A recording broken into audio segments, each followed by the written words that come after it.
Are you ready to talk about back handspring drills? Now what we're going to do is I'm going to rank back handspring drills from what I believe to be the most effective to the least effective essentially. And while there are a lot of back handspring drills, what I'm trying to do is build a concept to help you understand that not all drills are equal and some drills are more effective or more beneficial than others. And so the framework that I'm going to be presenting to you is just a way to think about drills. This may not be a hard line where quantitatively, scientifically, we can say that this one drill is better than the other. This is more my opinion, but it's really about educating you to start thinking in a certain framework and understanding to say, you know what, maybe there's a better, more effective drill. How would I know? How am I going to need to think about this to better understand? And so we're going to dive on in to, let me start at the beginning of this, sorry.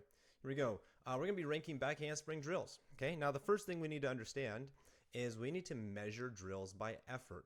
And so when we think about progressions or steps of progressions, oftentimes people think like progression 1, 2, 3, there's an easier thing that moves into a more difficult thing. But the problem with this is easy things do not get you better for difficult things. And that's a real conundrum. Because for some reason, when we do drills, we actually make the skill easier. We break it down into sections and we do it into easier, more bite-sized, manageable pieces. But then we miss out on something, and this is effort. We stop measuring by effort, and we usually tend to take drills and break them down based off of coordination. And so if you think about this, the lower level drill at the bottom step requires typically less effort than the drill at the top step or the skill that you're trying to get to. This then leads to some aspect of no application, no crossover, no correlation between the drill that you're using because the effort that is demanded of it does not correlate to the effort demanded of the skill. And this is how I'm going to determine whether a drill is ineffective. When a drill no longer requires the effort or is similar or is pushing towards the effort of the actual skill, it's not as beneficial. Now that does not mean it can't be beneficial in other ways, other areas, absolutely. Lots of drills are great for just wasting time, just doing stuff. It's not going to make you better for the skill, but the kid can't just stand there and do nothing. So you're going to just have them work on coordination movements to just learn their body better. And so these are just like body learners, essentially, brain-body connectors, but they're not going to get you better at the actual skill. And that's fine. That's one category of drills that they might be. Another one just might be work. Kids need to work. And so you're going to have drills just so that they can put work in and learn work ethic and learn how to have awareness of self and hold themselves to some sort of standard of expectation. That's totally fine. Those drills are great, but they're not going to necessarily get you to the skill that you're actually trying to learn. And when you're a new coach, and if you're new to the gymnastics world and you've only been in it for a few years, and you're thinking, man, I got to come up with all these drills, you're going to go down a path that's going to lead to where drills do not build into skills. And this becomes a problem. And you're not really understanding why, because you see that it works at the lowest level, but you're teaching also the lowest level skills. And so this doesn't correlate in the grand scheme of things. So we're going to dive in and understand. Hopefully this is making a little bit of sense to you, where it needs to be effort driven, not just easier, because if the effort doesn't match. And so what we'd really want is the easiest level drill to require the same amount of effort that the skill you're trying to chase would require. That's really what would make the best low level drill. Now I'm going to break them up into categories. So here's all the different invisible boxes that we have of information that we're going to be filling in. And so let's get into this, okay? I didn't come up with this drill, but I discovered it on my own. I didn't watch a video. I didn't, no one ever told me about this. And I was like, man, this is kind of cool. But, people who do back extension rolls, I've seen this, a variation of this after realizing this myself. And I really like this. You can pivot off the shoulders. You can have the hip action, the open of the shoulders, and the timing of close to open, which is a lot of what a back handspring requires. There's a closed position that needs to throw into an open position. And you can feel pretty confident and competent and good about yourself when you do this drill. It's a great drill. It's a back extension to handstand, essentially, but it's a modified version. It's great, but it's down there at the bottom. It's the effort required in it is not a lot. And so there you go. Not a lot of effort. Okay. This one is a drill that one of the coaches I have working for me at the time, he came up with because he just felt that athletes were not standing and falling at the same time. They didn't know how to push their hips up to the ceiling while falling. And so he came up with this one. And okay, It's all right, but the thing I do not personally like about it is just merely that the hips sometimes will travel forwards, and that's not the direction of travel we want. I also think that it's a low effort drill. It doesn't require a lot of effort. It develops awareness, but there's a lot of things that can go wrong. And is it really translating into a back handspring? Kind of looks like one, but I don't think it translates necessarily as well as other drills. So where do we stick that? Down here, into the nothingness land. Okay. Then we have the lying down hip extension drill. This is the 2-block setup. You can use really a wall or anything, but this is very similar to that back extension. And all we're doing is pushing our hips up to the ceiling. It has a little bit more throw action with hips, and you kind of drop onto the hands. You have to line things up a little bit better with this one. The block has to be the correct height for the student. There's a lot of things that have to be managed. The block has to be moved far enough away from the wall, depending on how long the torso is. And so there's a little bit more setup too, which makes it a little bit less effective. It takes some effort, but the effort to do this is really not as similar or demanding as the skill. So we're going to stick it down here. So now we're seeing. Now there's no order. I'm not saying one is worse than the other of these three. They're just at the bottom. Now this is a great drill in the sense of testing somebody's ability to shape change. I think this is a great drill. They're just going to jump forwards and they're going to throw their hips open, and it's going to let me know how quickly and aggressive they can go from a pike to an arched or a tight open, essentially, tight arch. And I think it's a great way to test if somebody is ready to start learning a back handspring, but they're not going to get a back handspring from this, but I do use this as a measurement. And so that's a little clue there to hip throw. And later on in this video, I'm going to show you my ultimate combination of what I actually think is the best combination of drills to learn a back handspring most effectively. Just my personal opinion. So again, it's a low effort type of thing. It doesn't really match. It's not going to correlate that well to the actual back handspring. And the last one is a pike jump open. This is another speed. You do a pike jump and then you open to a flat back, and you can see how quickly the athlete can shape change. I think it's a great effective drill, but it doesn't correlate necessarily to a back handspring that well. But here's some low level effort kind of back handspring drills. You can obviously see we're probably going to go next. Okay, so now we have a back extension roll. This will require a lot more effort than the other drills we just saw. And especially if you do a straight-legged back extension roll, you have to keep your leg straight. Now you have that hip action, that shoulder throw, and a back extension roll actually has a lot of components that are very similar to a back handspring. And surprisingly enough, back extension rolls used to be a requirement to learn before, I don't know if it's still in the compulsory. I haven't checked it out lately, but that was a skill that a lot of athletes had to do, back extension rolls, while they were developing their back handsprings. And then I don't know if a lot of people had that fall apart, but I know that a lot of recreational coaches, I've seen this, and it's like they don't know how to push and develop the back extension roll. It's not fun, and yet they still want to develop the back handspring. But this actually has a better correlation. So we're just going to put mid. It's just mid, okay? It's not great. It's not bad. It requires some effort.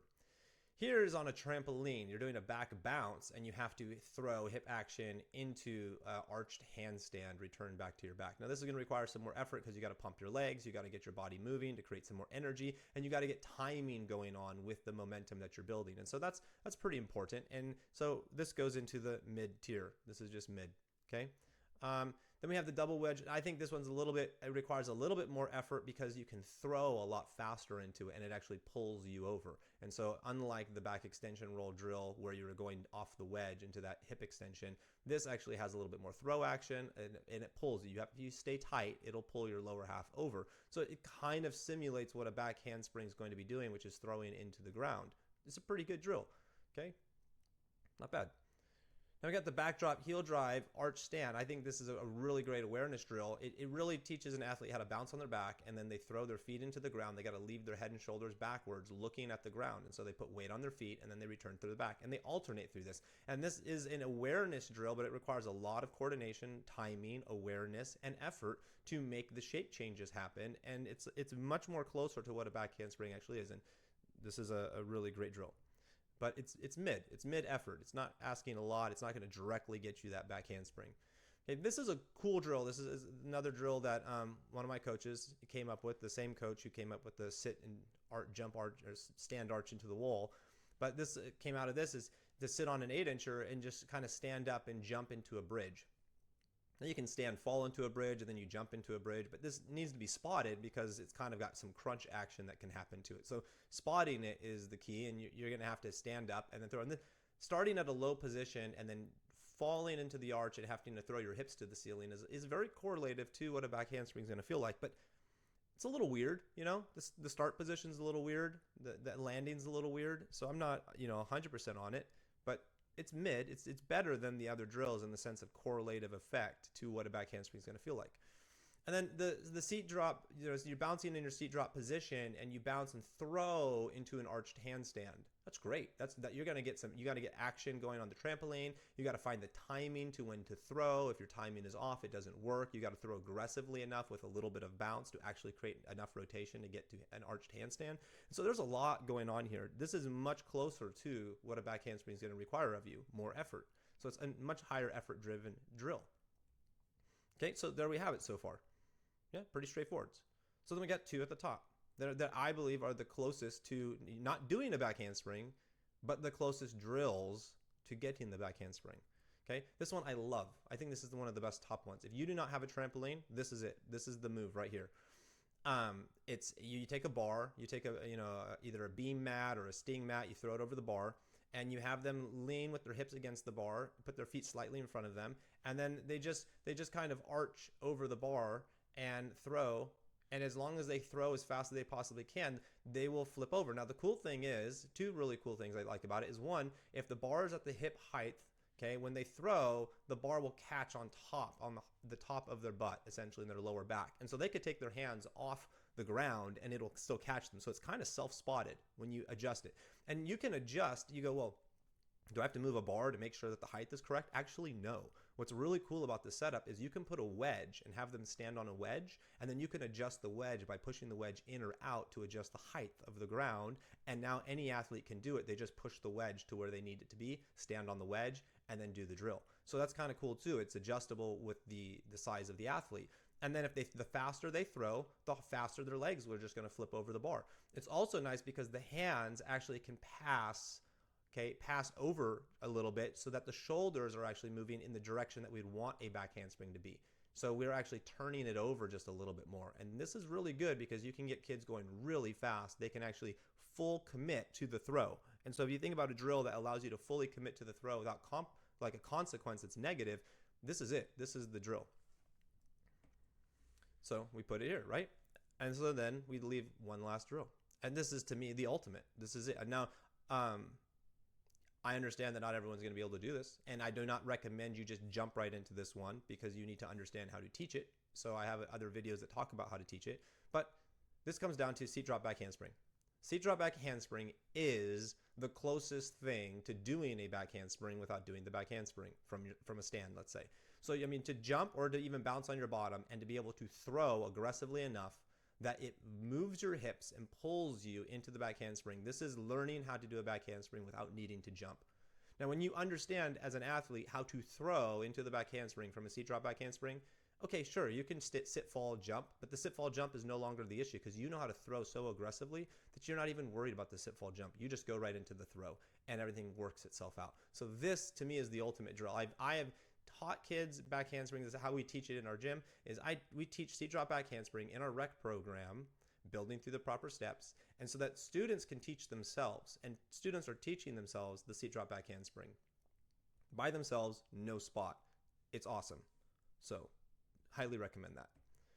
Now, this is what we got. Hey, now, are there more? Yeah, there are. There are more. But I'm hoping you can kind of see how some drills are not correlating to the end result of what we're chasing after, and therefore they're not going to move up in steps very easily.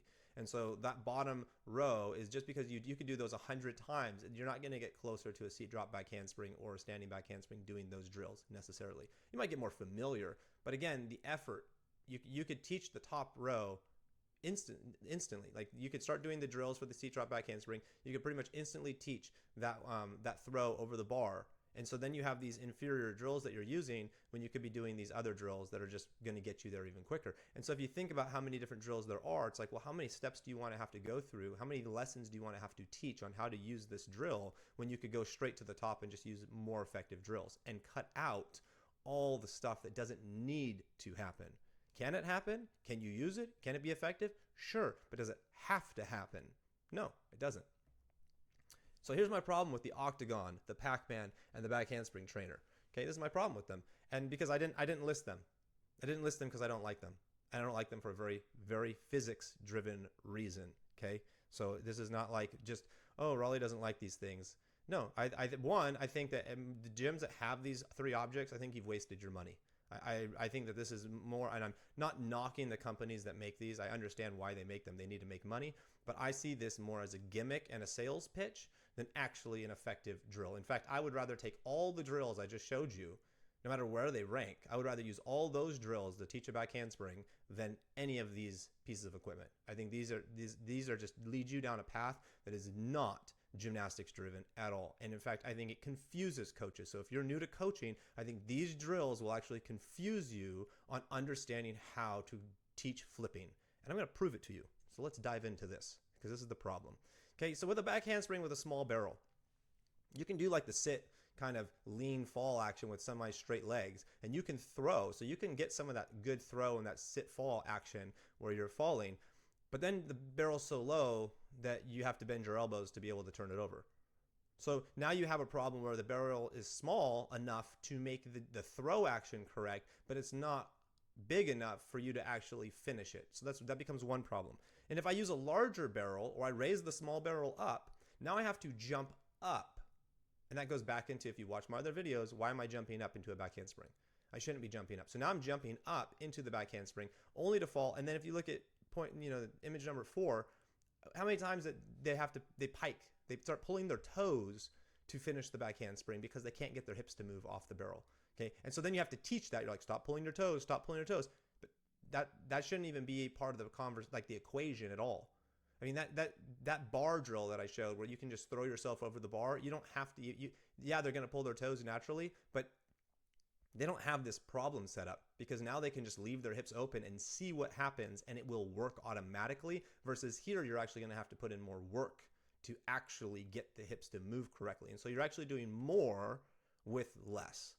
Okay? And it's not effective. It's not. Pac-Man, you have the same problem. Now you also have the problem with the height of the person, because is the Pac-Man going to fit the size of the child? And so now you got to own like all 3 sizes. That's going to cost you, I don't know, $1,000. I don't know what they cost nowadays, but it's like so now you got to fork out some money just to teach them back handsprings using this drill. That's very ineffective. So again, you run into the bent elbow problem. The Pac-Man slides out from underneath you, and people had tons of problems with it. And they're like, okay, it was cool, it was a great idea, a great concept, had the nice hip action throw. I get it. You're sitting in a chair, you're throwing your hips up to the ceiling. It makes sense for the idea of a person coming up with a drill, but it is not effective for actually getting the back handspring. Oh, Raleigh, I've actually used a Pac-Man to teach many back handsprings. That's not what I'm saying. I'm not saying that you can't. I am saying it is less effective. Okay? When you start understanding what is required of an athlete or a person to flip, you start understanding you don't want to waste time. Great. You use this to teach. I could teach it faster. That's it. You just could. Back handspring trainer, they changed the shape because they didn't want that slide out effect, right? The Pac-Man was sliding out on athletes when they're going upside down. So they did this. And again, you run into a height problem. Is the trainer too big? Is it too small? And you have all this. And then you get into, the toe pull action, the archy position. If you look at, number 3, I mean, you're in a giant arch position and bent elbow. I mean, anything can go wrong between step 3 and 4. I like step 1 and 2. It's not too bad. It's not terrible, but it's still got a problem. Still got a problem. So what is the problem? Well, here's the problem with rolling objects, okay? The problem with rolling objects is their center of mass is traveling a distance, okay? So if you notice, the center is traveling a distance. And so this would be 3 little, I don't know, clicks, side, panels, edges, whatever, sides. So this is like 3 sides of a roll. So it's rolled 3 things over. And so that's the distance it's traveled. And so you go, okay, well, that's not that far. That seems pretty good. Right, except that's not where you stand. You stand on the edges. So you're standing over here and you're going over the top into the other side. And look how much farther you're traveling using the same object, because you're moving around its circumference or perimeter and you're not moving around its center. What does this mean? This means, look at this picture. Does this look right to you? This is the same center this is the center of mass of basically, or the line essentially where the barrel would be. Okay, so this is the center of mass of the person. This is kind of where the barrel would finish on this person. So here's their center of mass, and then here's kind of where the edge of the barrel would kind of be rolling into. Okay, obviously maybe a little bit over, but look at the distance. Does that look right to you? I'm going to stand here, and just so you know, this image is roughly in proportions to a human body. So I'm not like distorting the character to make it look awkward, but this is way too far. Your hand should not be traveling that far. I mean, that's a full, like over a full body length distance that your hands are traveling. That is not how you flip. So that's the problem I have. It doesn't make any sense that you would jump that far back. That's not how rotation is created. So why are we even doing this? The other drills that I showed at the very beginning do not break these rules. They're all, at least, so for the most part, they all stay within the athlete's center of mass and teach the athlete to rotate around their center of mass, not rotate around the center of mass of another object. And that becomes the problem. Okay? So that's my issue with rolling objects. I think they're highly ineffective. I think that they're literally just wrong because they teach you wrong. Okay? Full stop there. Whatever. Moving on. So what's the ultimate combination? Okay, so ultimate combination is this, 1, 2, and 3 right here. Can you do a jump pike into an open? That tells me how fast can you move around your center. Can you move quickly enough around your center before you hit the mat? That tells me how fast you can move with time. All I have to do is see that and go, yep, you can move fast enough. And then how tight can you be when you hit the mat, right? Do you have tension in your body? You know how to go move fast and find tension. You know how to do that? Perfect. Can you hip throw action? Now, why would I want this? Because I want to know how hard you can throw your hips. Now, we're throwing our hips forwards because forwards is easier than backwards, but we're eventually going to turn it into backwards. But we're going to hip throw, and we're going to see how hard you can hip throw and how tight you can be, and can you land evenly on your back. That's it. You're throwing up into the air, and then you're landing flat on your back. And then I would just go over to the bar, throw a mat. You can use a beam also. Beams are pretty good as well. They're not as good. You have to make them a little bit lower, and they're a little bit more finicky because of the width of the beam, but whatever. You can still use them.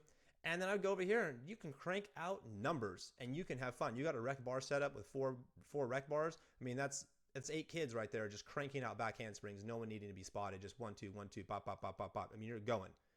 And you can get numbers of rotating around as close to your center of mass as possible. Now, should I be afraid of undercutting? One of you wonderful commenters asked the question, well, Raleigh, how do you stop undercutting? Well, undercutting is not actually a real big problem. I would actually rather have a person undercut than a person do this, okay? What's the problem with undercutting? They rotated. You want them to travel backwards more and have less undercut, then they need to know how to open their hips up to the ceiling, not forwards, essentially. And so part of undercutting becomes just the direction of the hip travel or the center of mass. Their center of mass is going up and down or even just staying stationary, and it's not going backwards enough. I would almost say that undercutting doesn't push through the legs or stay rigid enough with the legs. But again, undercutting is still back handspring, and a kid doing this is never going to get the back handspring. They are going to get stuck. They're going to break their arms off realistically. If you were to jump into this position, this isn't going to work out well for you. So again, a slight undercut is going to create rotation because things rotate faster when their center of mass is stationary. You keep the center of mass stationary and then you spin around it. When you start moving the center of mass, it changes everything, especially for human beings. So learning that you want to rotate around your center of mass, and when your center of mass and you can rotate around it in place, you actually can rotate around it even faster. So I wouldn't say undercutting is necessarily a bad thing. Now, I wouldn't want to do a lot of undercutting on the floor. I wouldn't want to do it on a hard surface because you're totally in a compromised position. So I would absolutely agree that undercutting is detrimental in the sense of on hard surfaces and without tension in your body. You're absolutely crunching your spine and going to add some funniness going on. Lots of potentiality for minor micro errors, injuries happening over time to lead to bigger problems.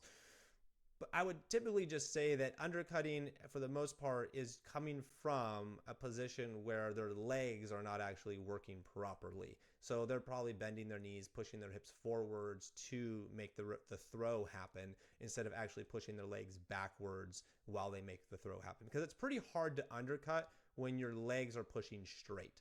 I don't know how you could really throw the undercut if your legs were staying straight for the most part. because your legs are going to move the center of your mass, your hips, from your feet. And so just by falling and having straighter legs, your center of mass isn't going to be able to get closer to your feet. You'd have to really throw crazy. On a trampoline, maybe you could pull that off, or if you're a really bendy person. But being bendy is not the technique problem. It's not the drill problem. It's the person using their body problem. So that's side note, rabbit trail. Here's the other thing, ultimate combination number 2. Okay, this is what I love.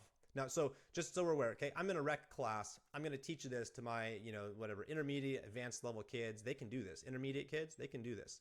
And this, what's so great about this is like any kid who can do a cartwheel essentially can do this. So, I mean, instantly you're already being like, hey, you want to learn how to do back handsprings? Bam, there you go. And you can get numbers in easy, no problem, no crazy setups, no major adjustments. You just put a wedge under the people with the bar and you can just go. You don't have to do anything crazy. But this is how I'm actually going to teach a back handspring so that I don't have to worry about actually spotting you or dealing with it. And this is it. And I'm going to take you through how I teach a seat drop back handspring. There's 4 steps and this is the best. Now, you don't have a trampoline? I'm going to tell you something. You know what? There's a difference between building a house with a nail gun and a hammer. And there's a reason why people use nail guns today. And this, I could not pitch this to you more. Sell something, create the space, get rid of ineffective drills, and get yourself 4 trampolines. Kill off a program and get 4 trampolines. Your athletes and your students will get better so much faster having 4 trampolines and actually learning trampoline as an event than not. Guaranteed. You understand how to use a trampoline because all gymnastics is the ability to accelerate your center of mass in a direction and rotate around your center of mass. Well, what does trampoline do? It allows you to accelerate your center of mass. It allows you to learn how to rotate around your center of mass. And it allows you to do it at a rate of speed that is slower so you have more awareness. It is the ultimate drill equipment. It's the ultimate one for every single skill, even dance. So trampoline is the ultimate. You go, I don't have the money. Sell the kidney. Get a trampoline. Okay? It's that important. And if you don't understand the importance and the value of the trampoline, I'm letting you know right now that it makes you almost inferior in the industry than people who actually use trampoline. It just will. Like I mean, the story that was told to me that like stuck in my brain is that when the Eastern Bloc was dominant in the Olympics in gymnastics, it's because they were using trampolines and working everything on trampolines and then translating it and correlating it onto the events, while the Americans were not, essentially. And I was like, okay, well, if trampoline helped people win the Olympics, then trampoline's obviously important. So there's a big thing that needs to happen there. And I could just rant on trampoline for days and years because it's just stinking amazing. It literally is the epitome of what gymnastics is trampoline.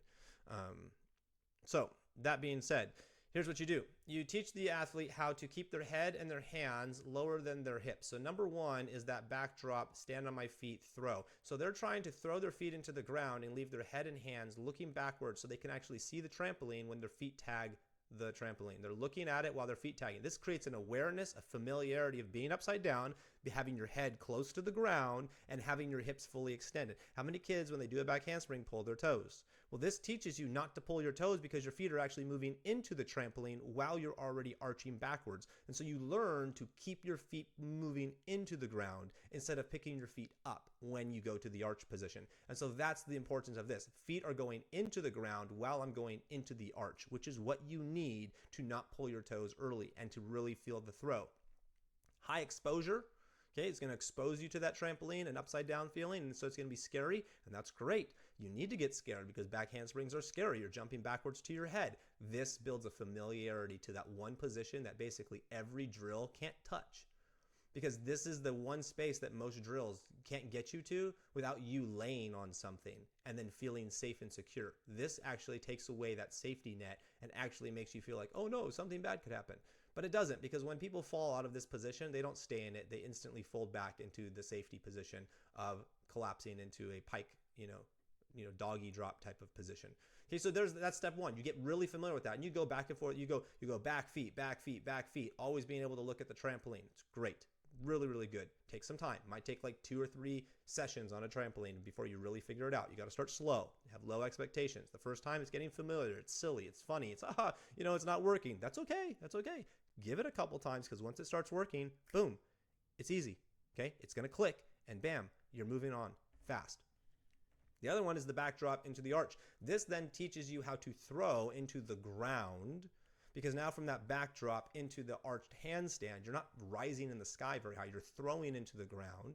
And again, you're opening the hips to create the arch position. So your hips are moving the correct direction, your arms are moving the correct direction, and you're pushing your feet backwards, which is where you want your feet to be in the back handspring. So everything is working together for the mechanics of what the back handspring needs, requiring you timing, coordination, and effort. And 1 and 2, once you do 1 and 2, you've done everything in the back handspring. You've done the throw from the stand position, because that's what the 1 is learning how to get to that exposure position with your feet still on the ground. You've done the 2, which is the jumping to the hands position.